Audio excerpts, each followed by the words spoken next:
Hello, I just got home from work and it's straight to work on my personal project because I did a lot of reading this week. I read probably 6 or 7 research articles, maybe 6, and I want to add them into everything that I'm doing, my whole framework of my project, but I also have been starting to make connections and start to think about how I'm going to frame my thoughts, and I want to start outlining what I'm reading because I think that will give me a bit of direction. I'm now officially over a third of the way through the goal that I set for myself in terms of how many texts to read. I want to read 60 at least, and I've read at this point probably like 25, 20, maybe like 22, something like that. We're going to see when I put everything down, but it's been a little bit you can tell from my face. It's been a little bit of a heavy week and just a heavy time with this project as of late because I think I'm just getting into the thick of it. And first of all, the more I've gotten into my work, the more work I've had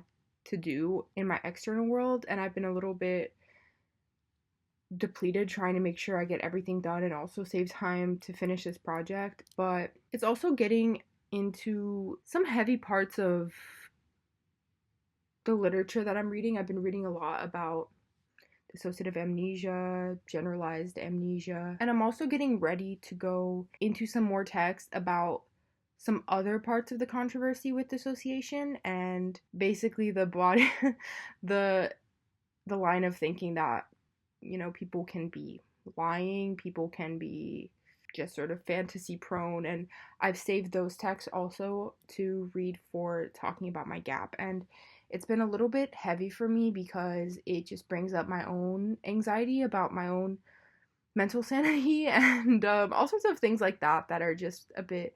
I haven't gone into them yet, but I started skimming one and it was already talking about people who make up their PTSD to basically get like disability checks and things like that. And yeah, I think it's just, as healing as this work has been, it's also been me facing a lot of my own triggers and my own anxieties about whether this project is worth doing sometimes. And also I think and it's not so bad anymore at this point because I've read so much that I feel so confident about my experience and I see the science and I feel validated by everything that I've read.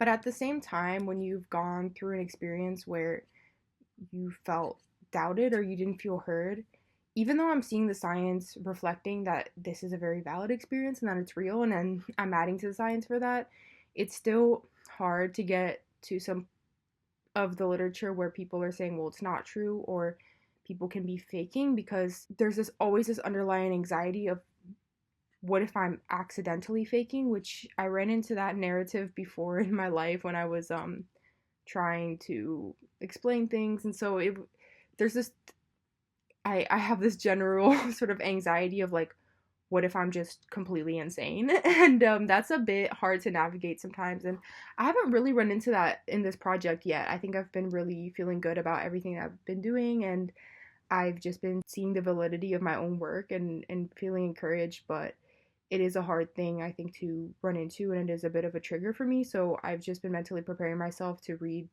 those texts and also navigating how I'm going to talk about those texts in my paper. I don't think it's going to be too difficult. I'm not even going to really spend too much time in my paper talking about that because there's so many other more important things to talk about, and there's sort of a more important controversy about dissociation to discuss that comes from the people that actually believe it and are already doing active work in it, and that's already a complicated enough task in and of itself. But I am going to touch on it just to maybe point out the relevance of the work that I'm doing and what it could potentially give us in terms of helping us navigate what is and isn't real, and help people sort out their own minds. I think we should always come at it from a compassionate standpoint, and that everybody's trying to figure themselves out. I don't think that people do things just because they're bad or they're evil or things like that. So in any possible circumstance, it's always good to have ways to help people navigate their minds, even in cases where maybe they don't get it right. So that's something that's been important as well for me to think about, and think about how I'm going to talk about it in my paper.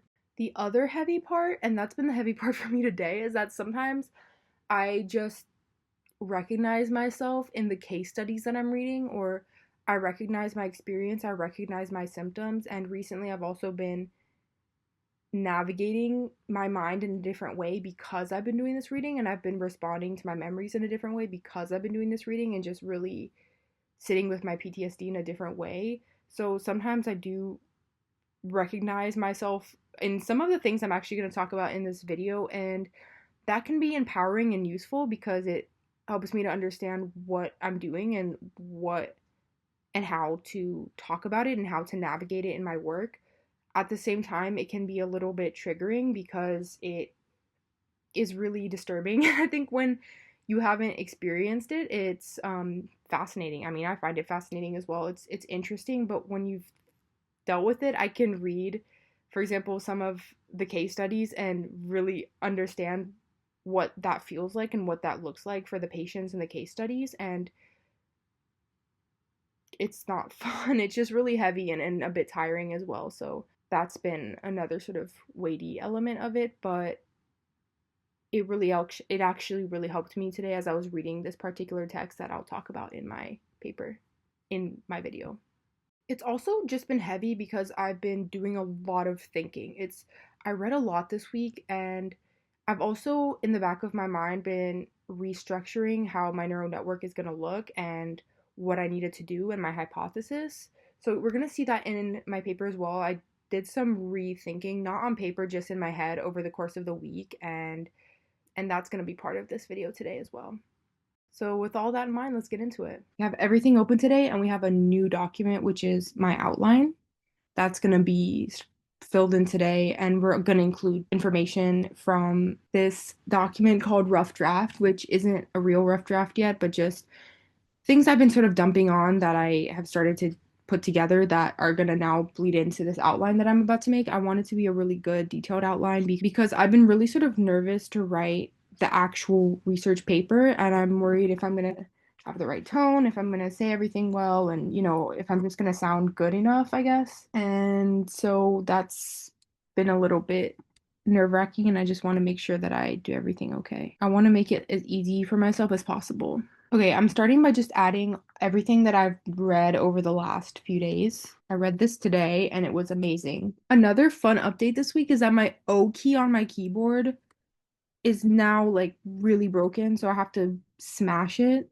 All of my technology has been getting messed up at the same exact time. So, for example, my phone yesterday went completely green and then the screen just died, and I ended up having to go finally get it fixed, which cost more money. These two authors that have written this body of work of dissociation, I'm so grateful. Thank you, thank you, thank you for writing all of this. And just the work that they've done has honestly been so, so useful to my entire paper. They were the ones, if you watch my other video, they were the ones who wrote that new definition of dissociation that a lot of people had issues with, but I'm not gonna lie, it was still, I thought, really good and useful. And they made a lot of really important points. I read a lot of text this week on just episodic memory as well, and the hippocampus and its connection to episodic memory, and it was pretty interesting. It wasn't that relevant. I mean, it was still extremely relevant to dissociation. It was more about things like dementia and older people. So that was interesting, but it was still cool to read and gave me good information on some of the terminology that I'm using and what we already know about episodic memory. Drinking my green juice while my computer just constantly freezes, constantly has an issue. The O key is smashed, nothing works, it glitches out when the battery's dying. It's so bad. I got this computer for free from a friend from the get-go, but I'm just like, I can't pay for another one, so it's gotta last me at least until the end of my master's program, unless I somehow acquire insane amounts of extra money or find a really cheap computer. Why? I've also been reflecting this week on how I've just been actually reflecting all throughout this project on how amazing it is that I can do all of this from home and just the point that we've gotten to in technology where we just have access to these kinds of technologies that I'm using at home. First of all, the fact that we can use ChatGPT for free is amazing. And it's such an amazing tool that I mean, as a researcher, it's been just an absolutely amazing tool. And particularly because I'm doing this project by myself, it's been a little bit of a personal assistant to my work. I don't know. And also, I was thinking yesterday, I haven't really gotten into building the neural network yet, but I already have it downloaded and, set up to use when it's time. And I'm just amazed that I can use that for free at home and just run this and run it on my home computer. I think in the past, people had to do all of this on like crazy big computers with like all this crazy stuff. And also, the fact that I can do this for free, I didn't have to seek out a grant or anything of that nature is just the beautiful part of technology. And I think technology can be, I mean, we are in tension with it all the time, but yeah, we should just make more of this stuff free.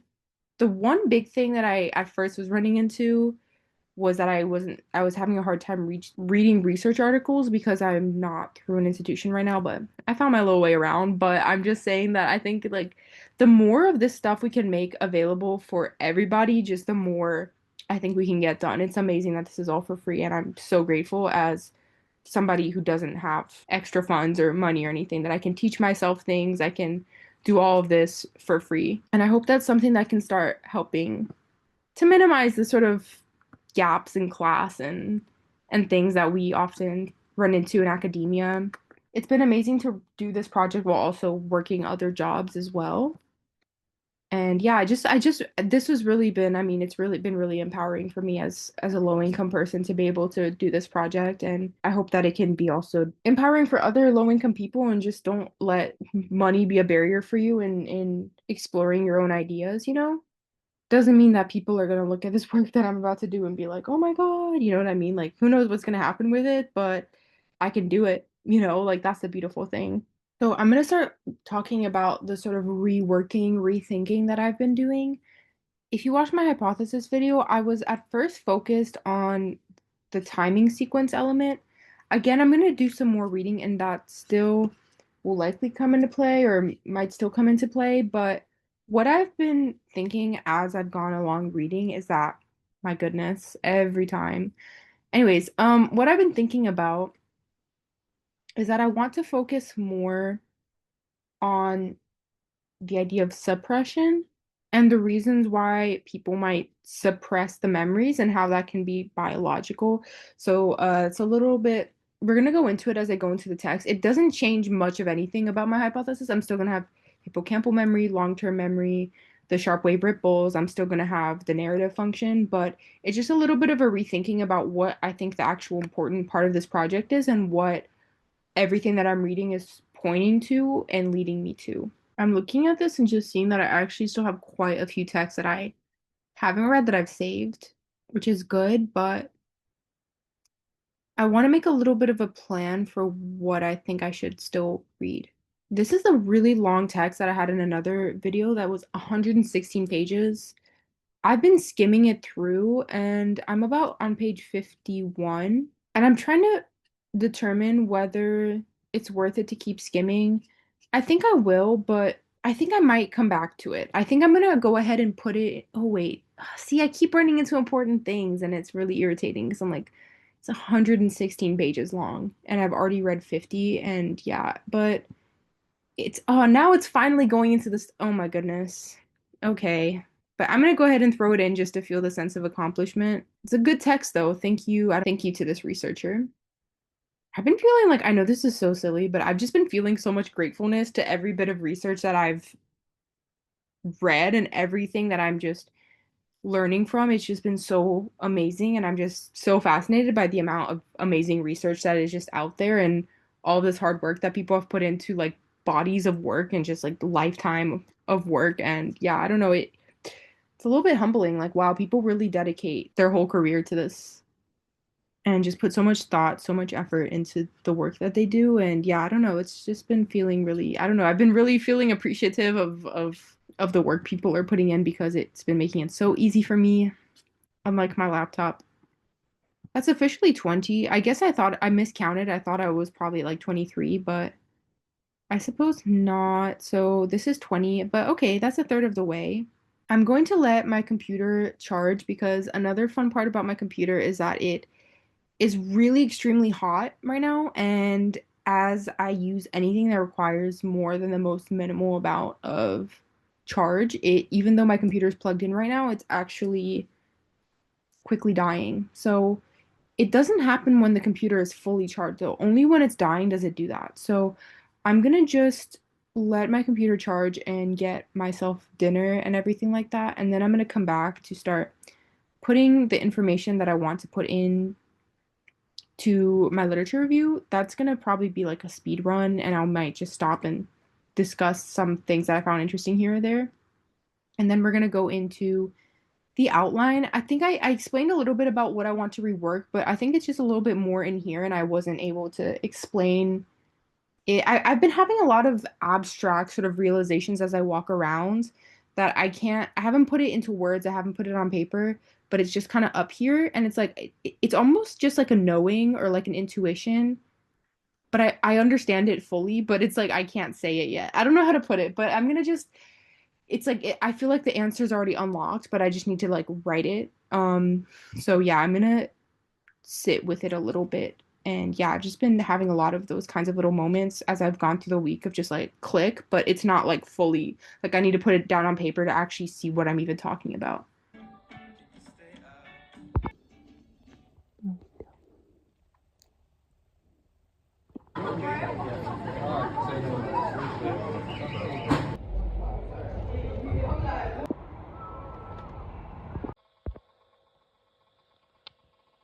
Every 2 minutes recently, there's an issue. Now, my iPad's not charging, but it's okay. We'll figure it out. I'm going to start with this text about generalized dissociative amnesia. This one was actually not specific to this to structural dissociation, but I'm going to still label it with that color just to distinguish it. This text was basically a lot of different case studies of people with generalized amnesia and dissociative amnesia and just going into some of the qualities that the amnesias possessed. And it was very interesting. Some of them were extremely different from my experience, obviously, because they were more towards the generalized amnesia sort of direction. And so there were some pretty interesting ones. Like, I'm going to tell you a case study. I thought this one was fascinating. So, Pratt investigated a 45-year-old male inpatient with a 15-year history of fits, loss of premorbid personality, and persisting amnesia for his past life. Since his identity did not correspond to any notified missing person, he selected the name of a shop opposite the hospital, James Williamson. He rapidly relearned general information and after 2 years was able to hold a foreman engineering post. Eventually, he was found by his brother and learned that his real name was William Jameson. So I thought that was really like interesting, kind of funny. So the episodic amnesia gap persisted until 3 years later, when at his mother's deathbed, the memory of his former life returned in full. So I thought that was really interesting because he looked at a shop across the street completely in a state of amnesia and chose the name James Williamson for himself. And then later, it turned out to be that his name was actually William Jameson. And the interesting part of this whole entire text that I'm going to go into, and that's going to be extremely important to what I'm talking about, is that even through these amnesias, and for every type of amnesia, and every state of amnesia mentioned was slightly different, and there's all sorts of different memories that we have that some people still had really good access to. For example, there's semantic memory. So, semantic memory would just be facts about the world and things of that nature, or maybe just general knowledge about life. That's why some of them it goes into the fact that, for example, this man was still able to hold a really high level job pretty immediately. He was able to be a foreman engineer, or one of them was able to still pick up the banjo extremely quick. So it's not that their knowledge or their ability to hold memory or anything was gone, but that there was parts of their episodic memories, basically your memory of facts about yourself and memories that are related to you and what you've been through. So they most of them lost that at least in part, usually in full in these cases that they explained. Not in full like their entire life, though some of them did, but a lot of times their entire past life was gone or different or certain traumatic situations. So this one was a bit triggering for me because this one actually was reminding me of myself and the experience that I had with my trauma, but this one was the one that was really more specific to trauma. So Modi reported the case of OK, a 58-year-old hidden child survivor in Israel with GA for her whole childhood, including the Holocaust, who sought help for depression. She suffered from inability to function, low self esteem, lack of concentration, insomnia, suicidal ideation, withdrawal, and guilt feelings. OK heard some details about her childhood from a cousin in Israel who witnessed her childhood hardships. She was born in Hungary and only child to a Jewish couple. When she was 8 years old, the Germans first took her father, then a few months later arrested her mother. She was left with her grandmother who died a few days afterwards. The neighbors found her sitting by her dead grandmother and put her in a monastery. After the war, she was collected by her parents who survived concentration camps and sent to a Jewish religious school.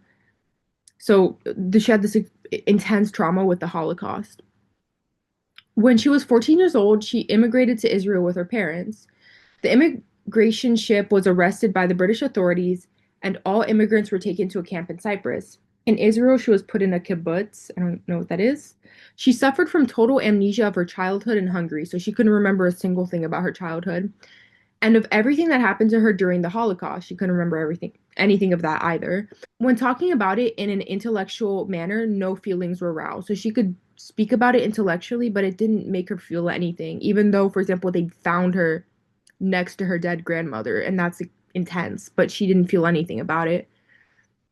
She could only cognitively imagine a sad story of another child going through all these hardships, but without actually feeling anything.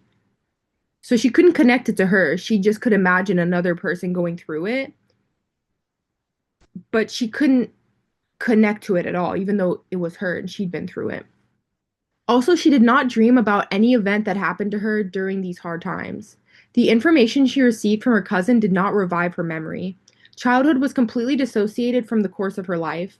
An attempt to confront her with actual objects from her past, for instance, setting her to visit the immigrant ship, triggered an immediate manic episode followed by deep depression and a dangerous suicide attempt.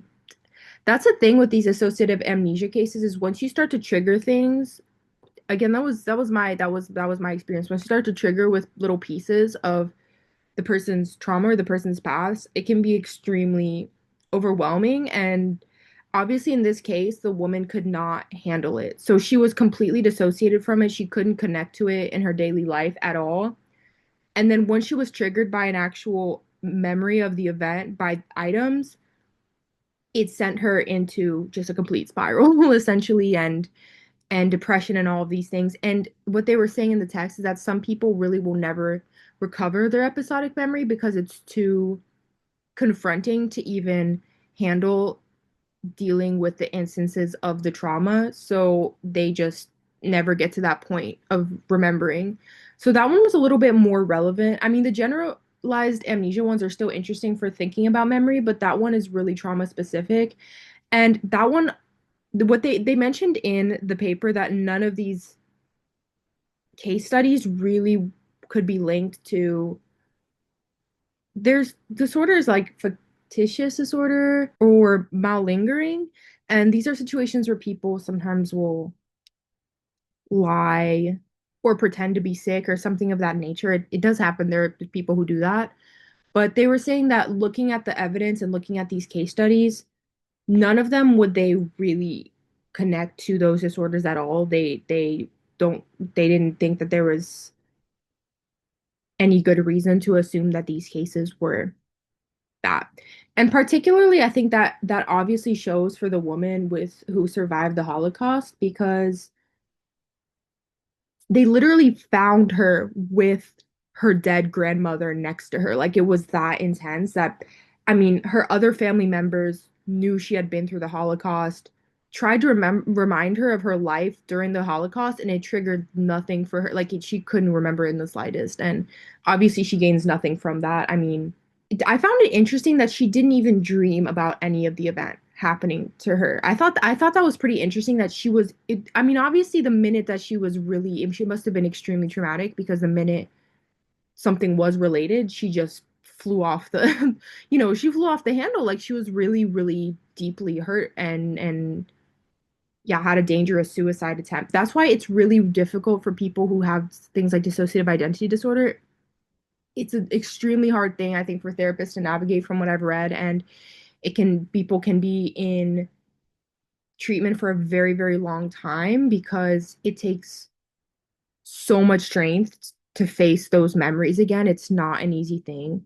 So it's really intense when your mind is blocking that out like that. It's really, once you actually can confront it, it can be really intense. And speaking from my lived experience, my personal experience, actually this last time I went to therapy, we didn't really get into the heavy stuff that much. I think we handled really surface level things, and this was just free therapy through NHS anyways, but we could have actually gone into a sixth session, but my therapist, which I think this was a great thought, and I was thinking this actually before we went into like my fifth session, she said that actually it might not even be worth it to start going into things more or talking about things more because sometimes if you're in a good place, it's not always necessarily worth it right then to delve into the heavy stuff because exactly it can be extremely intense, extremely emotional, extremely painful, and it takes a lot of strength. It's not just, oh, okay, that happened, but it's a huge task to handle confronting things that you haven't really been able to confront. So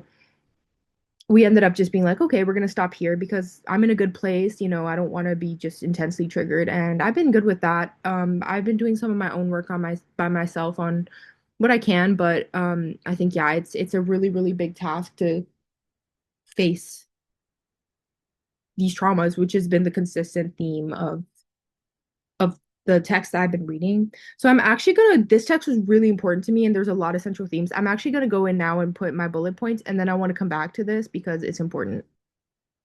When I first started to piece together some of what had happened to me, it was getting personal. It was about like a year.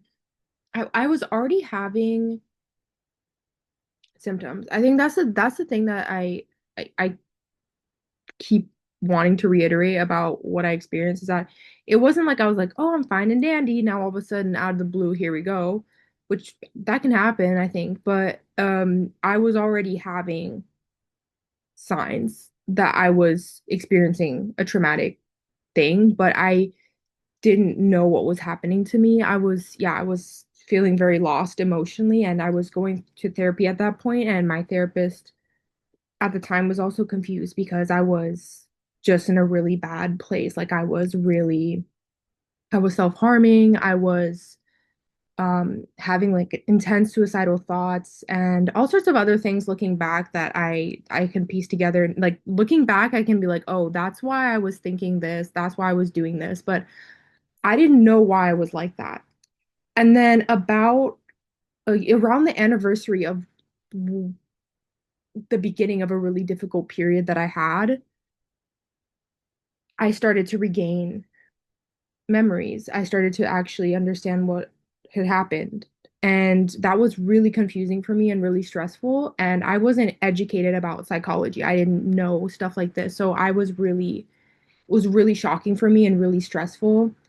And just like they said in the text, it was a really hard period for me. I was associating a lot. I got really depressed. It was really, really hard for me to function. And yeah, I got really extremely suicidal. And I ended up having to actually go home because I was just having, yeah, I had such a bad day. And there was like, yeah, I was just leading down, down, down. And then I had one day that I was just, I couldn't, I was like, I can't be in this room. I thought I'm gonna go, this is just to destigmatize here, but I went and I was like, I'm gonna check myself into a mental hospital. It was that bad for me. I packed all of my things and I walked to the hospital. And I got there and I was so claustrophobic. That's the thing. I was so claustrophobic in my room. I had horrible claustrophobia those days. I was like, I also was just having horrible insomnia all of these different things. I was like getting not enough sleep, and I went to check myself in this mental hospital. I got too claustrophobic, and then I walked out and I was just on the street, just crying, crying, crying. I didn't know what to do or where to turn to. And I called someone who is now one of my absolute best friends. But back then, we really were just rekindling our friendship. And I called her and she came down and talked to me. And we just went for this long walk. And I was just, it was, I'm not, I think that I'm not someone who's super like vulnerable with people, but so that was really kind of I just really needed to be in that moment. And she came down, and thank God, yeah, we took a really long walk and we talked. And I was just telling her all of this and just telling her that I was feeling really suicidal, all these things.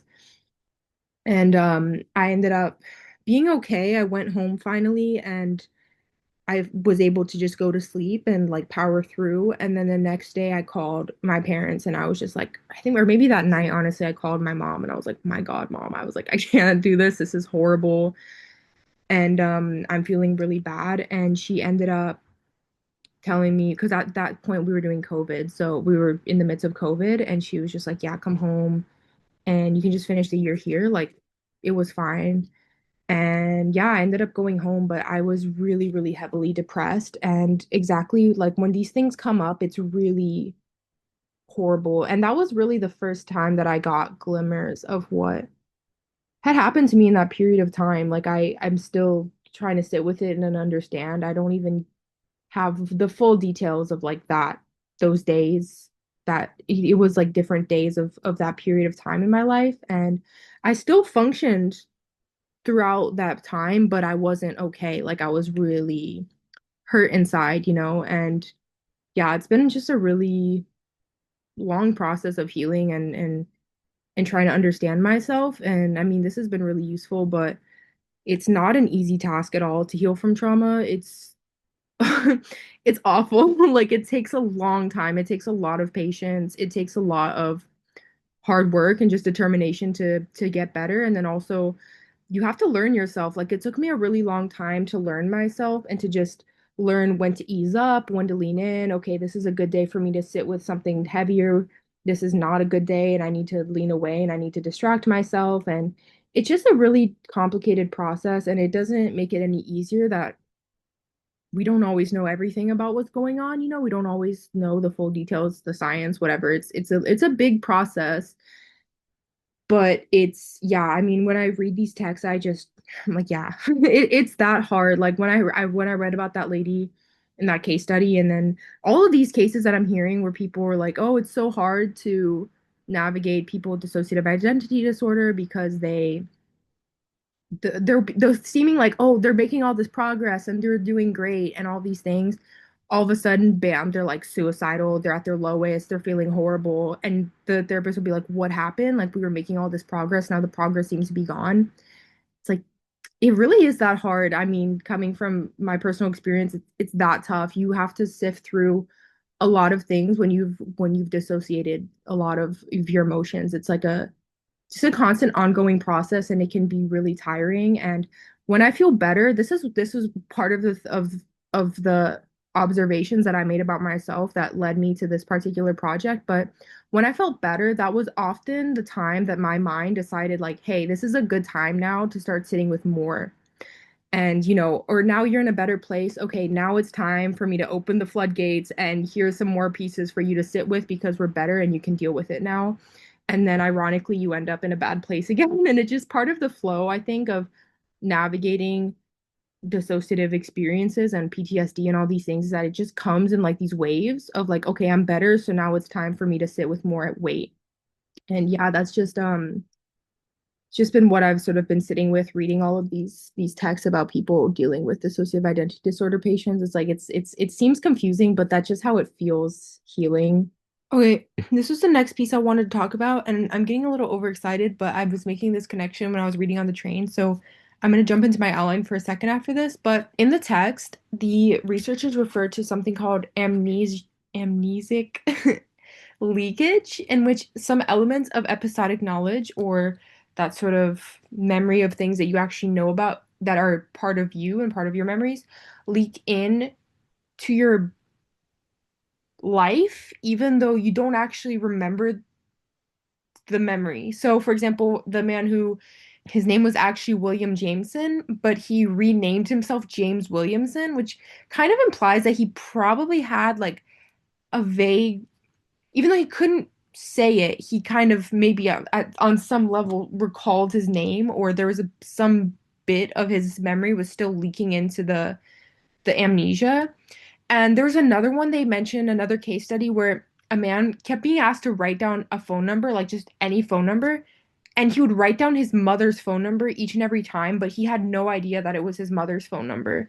So there's little pieces that will sort of make their way up to the surface. And going back to, I guess that I wasn't even intending this, but I guess the theme of today is we're going to talk about my lived experience. But before I remembered anything about what was happening to me, I was actually still very tenuously friends with the person who actually committed the the offense, and I couldn't remember anything. I was going through a really horrible time. It was just very extremely complicated. And there was one day where I was at a friend's place and one of their a family friend or something like that started to come on to me a little bit, and they weren't even being that intense, but this was before I didn't remember like anything consciously about the worst of the worst. I didn't remember like the trauma that I had been raped at all. And so this person came on to me and I started to get really anxious. I was able to sort of chase them away. And I started having an anxiety attack and I was hiding it. I went and had an anxiety attack and I kept, what was circulating through my mind was, you never said no, you never said no. And then I just moved on with my life and was like, okay, I guess that like happened. I didn't think anything of it. I was just in extreme distress that day. And then I was so horribly depressed after that. I went into a really deep suicidal episode after that trigger. And I couldn't consciously remember anything about what had happened to me in that sense, which I think was partly from the stressor of still having that person around, but I just couldn't remember anything. Yeah, it was only after like about a month after this person I had completely was able to finally cut them off that I could remember what had even occurred to me. And before that, I was having nightmares and things like that. And even now to this day, again, I still don't fully remember that period at all, but I'll have nightmares sometimes where I will wake up or as I'm sort of near the end of the dream, I'll have a really vivid recollection. But when it comes to the morning, I can remember the dream, but sometimes, for example, when I'm about to fall asleep, I'll have things slip into my mind, but I can't consciously remember them later. Like they sort of click and then they're just gone. So it's kind of memory is really tricky like that. That's kind of again, now I feel awkward, so vulnerable, but yes, it's those are the kinds of lived experiences that have been really guiding this project for me. And I'm just sort of nodding along as I'm reading and being like, okay, why do I think that happened to me? And just like, yeah, I just feel like I'm really sort of piecing things together. But yeah, this was really interesting to me to read this term and to read other people having that same experience of things leaking in, and you're not aware of why they're there, but they're still there. So they're still in your mind, right? So I'm going to jump into my outline and I'm going to start putting some things down that I've been thinking, and then I'll come back to this. This text, I'm getting really chatty with this one because there was a lot for me to unpack here that was really important for me. Every time I've read a text by these particular researchers, there's been a lot to unpack, and because I think that they're getting at the exact thing that I'm trying to sort of tackle, and the sort of phenomenon that I'm trying to tackle. It's good because actually in their definition of dissociation, some people had criticisms, like I said, but they at least they were trying to make it really particular and just really unify the definition of what they were talking about. And what they were talking about is exactly what I'm trying to get at in my paper. So that's why it's been really useful for me to have that kind of in the back of my mind. So they've been really, really useful researchers for me to read about. I like that they write everything together too. That's cool. It's like little research besties. Feel a little awkward sharing some of the stuff that I'm sharing. I don't feel like bad, but I just feel kind of like shy. I don't know. But I don't know. I think it's been a bit interesting. I don't know. I think it's a bit interesting in the context of my work to see what it is that is actually leading my direction and how my experiences have been relating to the work. And I don't know, it's good to talk about it sometimes and not be like, oh, it's like this weird, crazy thing to like hide away. Like it's just part of my life. Like that's just what I went through and it's what I'm going through now. And it's not my whole life, but it's definitely something that shaped me like a lot. Okay, so here we have the outline. No. Okay, what I'm gonna do, first of all, is I made a list of all of the terms that I'm thinking I should definitely describe.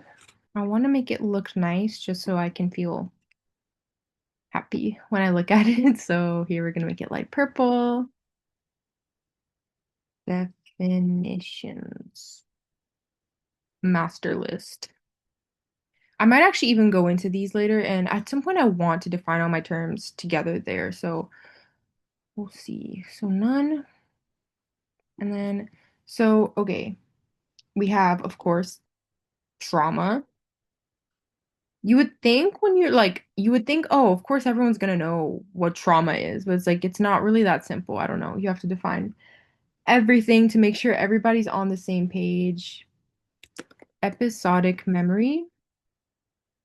Some of these are the terms that I'm really just familiarizing myself with now. So, for example, these definitions of memory. So I want to make sure I'm like solid on those and I'm not describing anything crazy or wrong.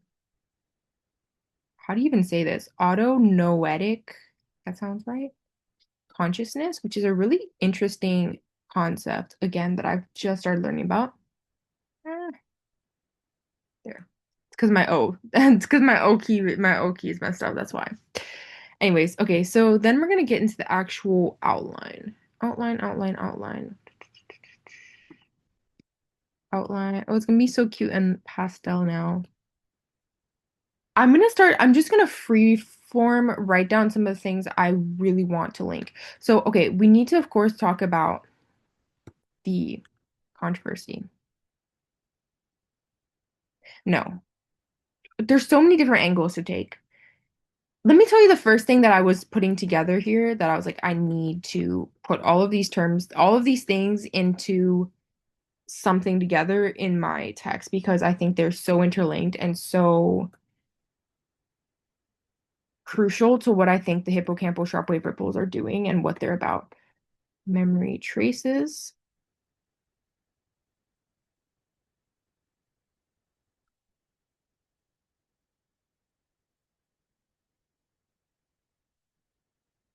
Okay, here, look at this. Amnesic leakage. I don't know if I said that 100% correctly. Plus the memory traces, plus the shifts, plus the alters.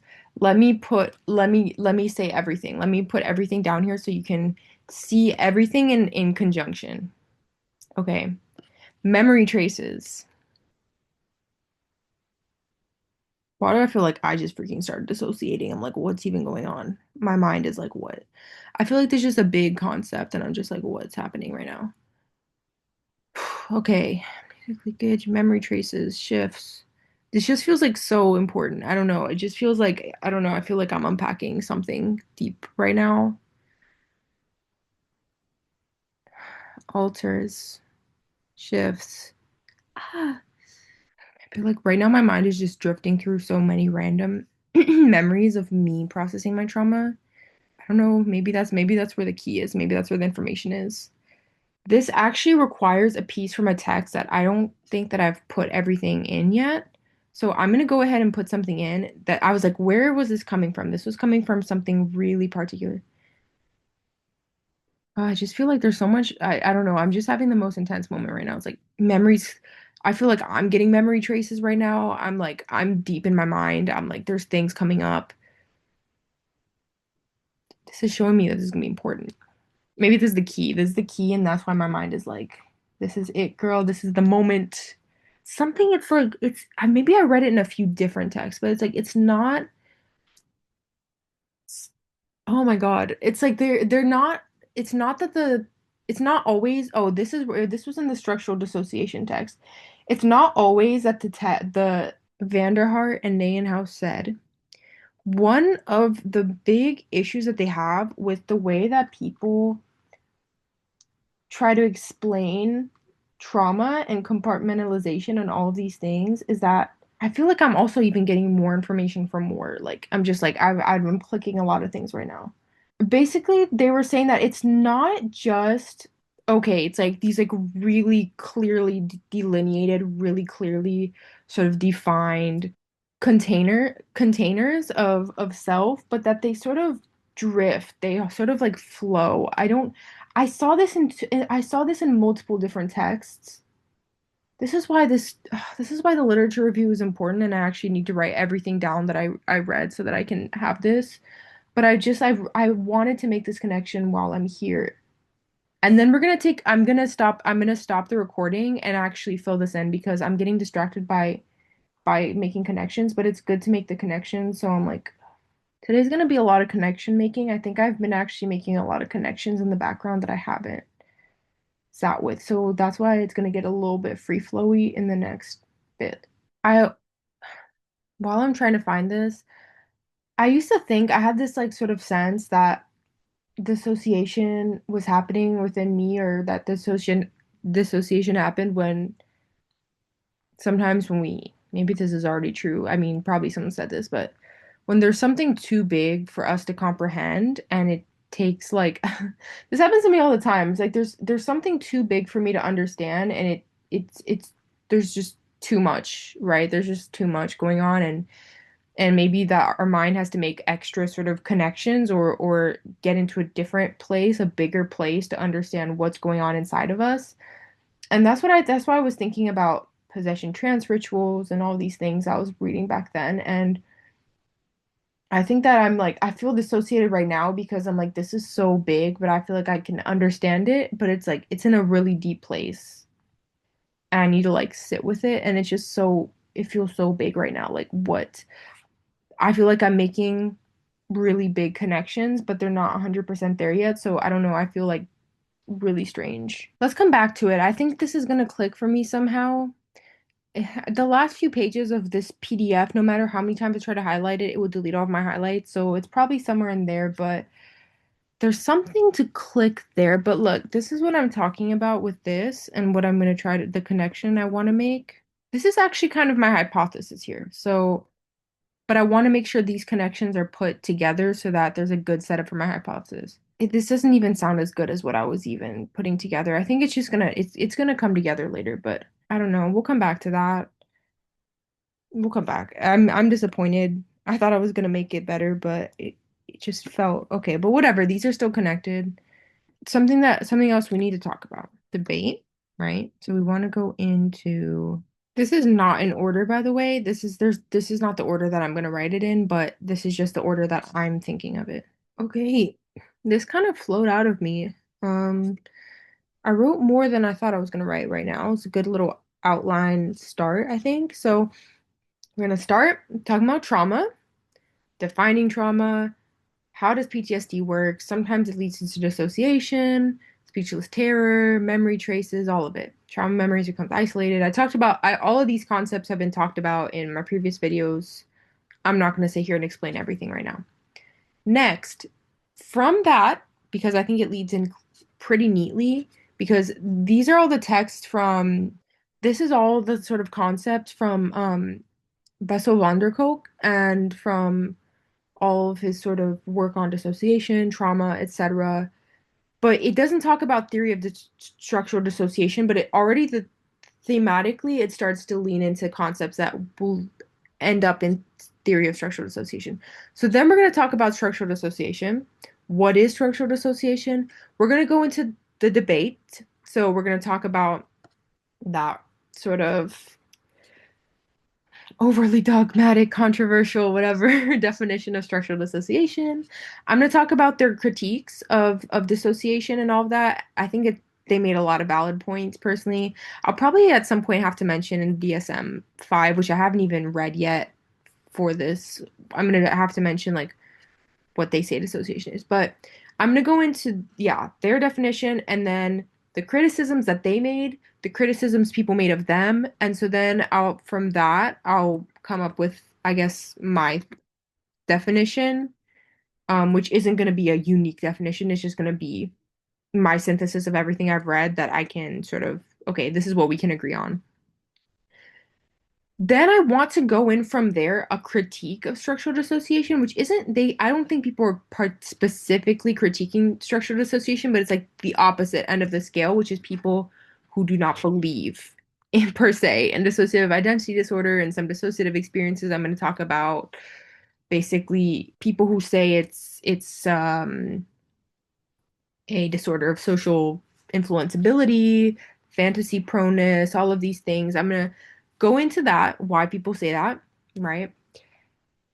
But this is what I found really important is that I read a text talking about people who basically treated people with dissociative disorders, specifically dissociative identity disorder, and they had an extremely hard time actually treating the disorder until they learned and were well aware of the theory of structural dissociation and until they were under like sort of trained to understand dissociation, they were not well able to treat their clients. And after they were trained in that, they had a significantly easier time with their clients. So I think that really strongly through evidence points to the reality of this phenomenon and how it is a real thing and it's important for us to treat it as a real thing through these frameworks. So I think that that's my like jab at the whole idea. Okay, so then I'm going to say so then I'm going to talk about the instances where people say those might not be true. But yeah, so okay. So, but I think the application and success of the association-based treatments points to the validity of the concept and its usefulness in a clinical setting. Then after that, we are going to go into episodic memory. So that's a little bit of that's an awkward transition. I got to figure out how to actually write it. But it's just something I need to talk about, so it's thrown in there. Types of memory. What do we know about episodic memory? What is the science of the hippocampus and episodic memory? That's everything I've been reading this week. Hippocampal sharp-wave ripples. Again, this is where I think the bulk of my next bit of reading needs to be. I think I'm getting to a point where after I finish the text that I have, I'm like, I think I've read enough about dissociation and I feel really well versed in it that I'm done. I'm done reading about dissociation now. Most likely. I might still read more, but I'm thinking that it's probably unless there's something really specific I'm missing, it's time for me to stop and to focus in on everything else. So because I still need to read text, for example, about computational models of the self. I've only read a little bit about that, or maybe episodic memory in computational models. What do we have? What do we know? I need to lean in more into the computational models and the neural networks because I don't know enough about that. I am now, I would say, pretty highly well versed in everything dissociation, not everything, but a lot, and I'm not well versed at all in the rest. So, episodic memory, types of memory. What do we know about episodic memory? What is the science of the hippocampus? Okay, so I already said all this. So, sharp wave ripples. Okay, what do they do? What do we know about them? I want to talk about the biological sort of backing that we already have. I want to talk about been already a study done basically doing a computational model of the sharp wave ripples, and they came to a really pretty solid conclusion about how they work. Where actually there's a lot of really good science coming out on the sharp wave ripples. How do they relate to episodic memory? And then finally, I think I want to include a little bit of an end piece, or I don't know if it's an end piece or if I should put it in there, where I'm making this connection about my hypothesis, because I think these concepts go really importantly together. I need to figure out where I think I will still probably have to shift that into the top parts. I don't think it should probably be a separate part, but we'll see how that works out. Okay, I'm taking a break. I'm exhausted. This is probably going to be a long video, but this is clearly a really important work session I'm having right now. So yeah, and I just haven't had a chance to compile everything. Okay. If you're like, why on earth is this girl spending 10,000 hours talking about this text? It's actually because I'm putting together a bunch of different things from different texts I've read over the last few weeks, but this one has just been like the anchor text for me to speak. But Let me show you. I'm gonna actually add one more note before I mention. Okay, let me show you. This is the connection that I'm making. This is my hypothesis. I'm gonna put it here just because I want like a clean spot. Look at this. Okay. So the researchers hypothesized that basically exposure to reminders of the traumatic event might destabilize the amnesia. I never know how to say this word. Amnesic personality, since it tends to reactivate the loss associated personality that can be in like dissociative identity disorder, generalized amnesia.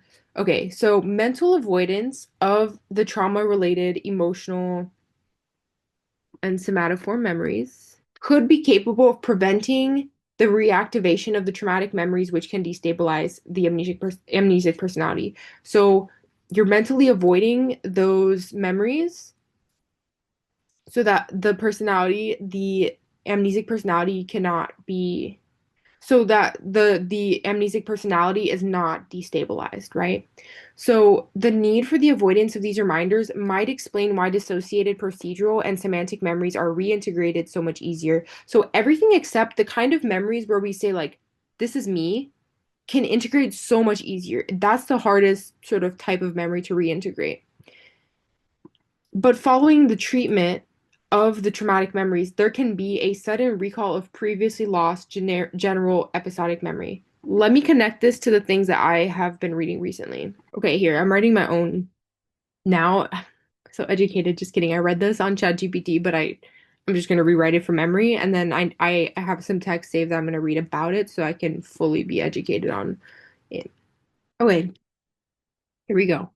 So now we know, right, that our people who with these types of dissociative traumas basically they tend to be mentally avoiding the events that would cause destabilizing of the amnesic personality, and they can suddenly the memories can be recovered after the treatment of the traumatic memory. Okay, now let me put this with the biology side of things that I read. So when basically they're neuromodulators, so these chemicals that suppress hippocampal sharp wave ripples. And hippocampal sharp wave ripples are like the neuro event associated with the consolidation of memory. So when these ripples are spot on, we're consolidating the memories well from short-term to long-term memory.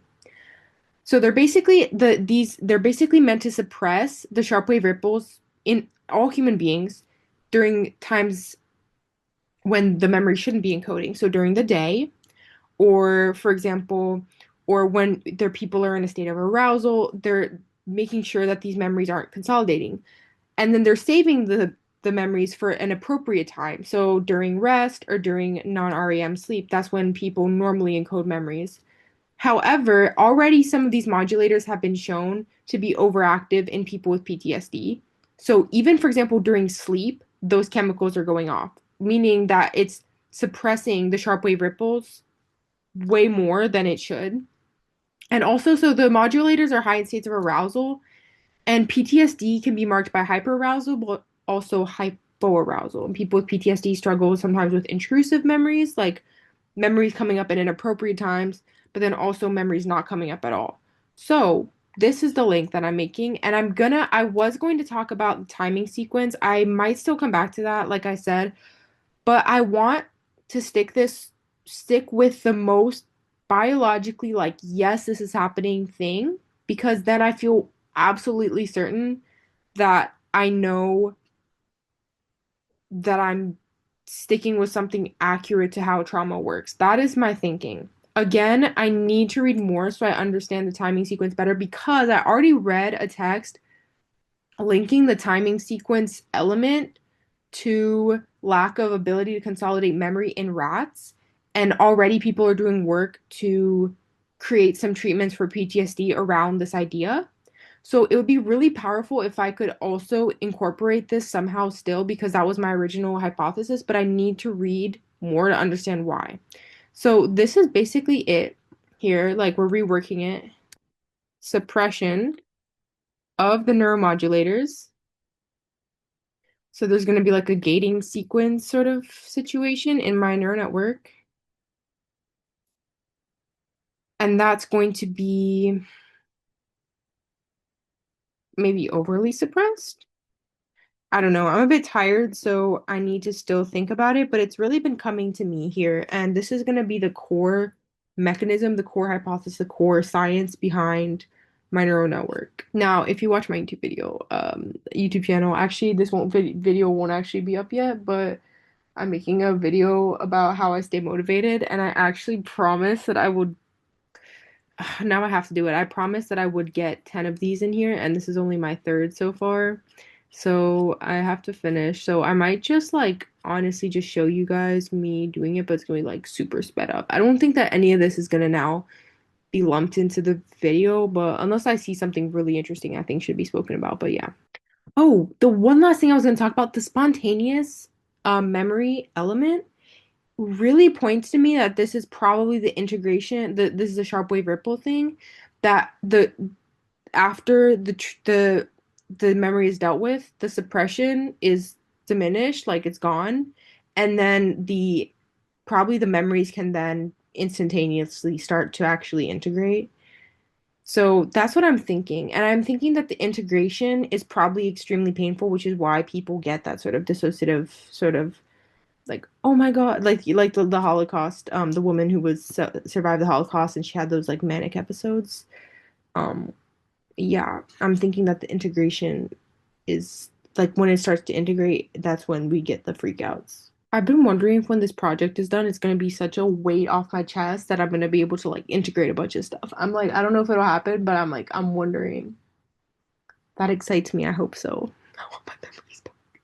I will say that as I've gone along this process more often throughout the day, things remind me of that time period. Or I've been listening to songs from that period of time. I don't know. I just feel like I can access it better, and it's not accessing like the direct information, but I don't know. It's a bit hard to explain if you haven't gone through it. But I have one more connection that I'm wanting to make. I'm hoping in my conclusion. This is such a long video, but this is a really important one. It's like a conclusion sort of connection to make. This is gonna be like really freeform. I don't have the actual like text or anything yet. I actually want to read the exact like the place cells text, you know? But I think this is one place I think could be really promising. This is something I think could be a really important connection if I can make it and if everything works out. The place cells, like, okay, this is gonna be the worst explanation because I'm just saying it from memory. Place cells, so we have these cells in our brain. I don't know if it's the hippocampus, and sharp wave ripples occur in them as well. And basically, these cells are responsible for us knowing where we are, where we were, but also when we were there. And this, I think it is in the hippocampus because I was reading hippocampal sharp wave ripple information and it was about the place cells. So the place cells have to do with where we were, but also when we were there. So it starts to position you, right? Position you in time. Now, if we can link the hippocampal sharp wave ripples also to that sort of what is it called again? Auto noetic consciousness. I mean, that honestly puts hippocampal sharp wave ripples at a really important spot for talking about consciousness, just straight up consciousness, because also narrative formation, I mean, clearly, because then we get where were we? When were we there? And then, I mean, it's like all interconnected. I need to figure out like exactly how to put it, but where were we? When were we there? But then also like the fact that like not only we were there, but we were there. Like I myself was there at that time, and I can consciously connect that I myself was there. You get me?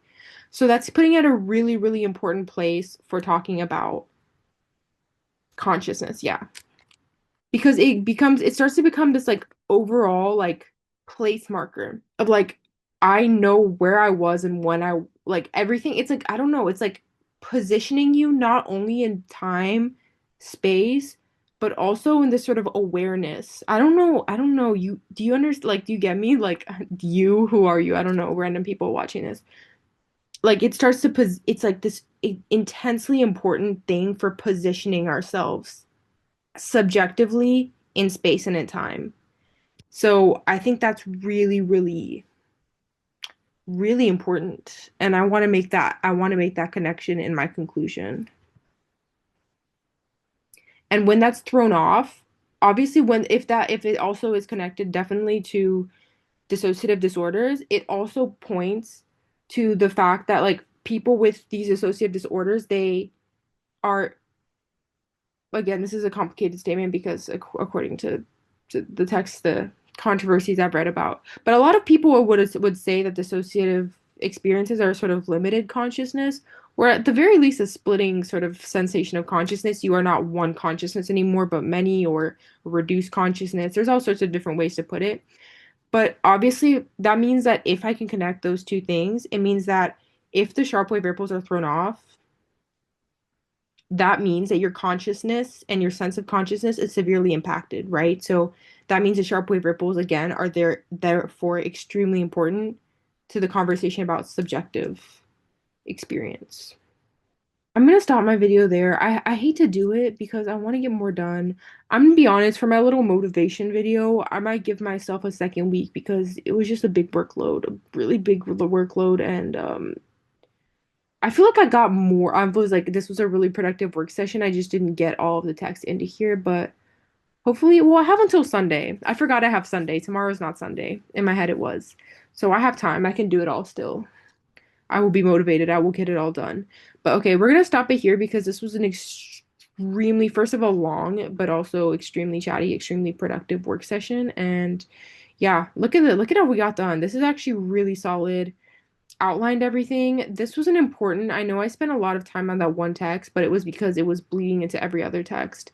And it was a really, really, really, really important text for me to read. And I think probably the last one that I'll read for now about dissociation because I'm just getting a little burnt out on the dissociation. The one other thing I'm going to read about dissociation is the controversy about dissociation from the other perspective, not from the perspective of people who believe it, but for the perspective of people who are very hesitant about it. So, yeah. But oh my God, I'm just like I don't know. I've been reading so much about dissociation. It's like what? But okay. Thanks for watching. Let's see how long this video is gonna be.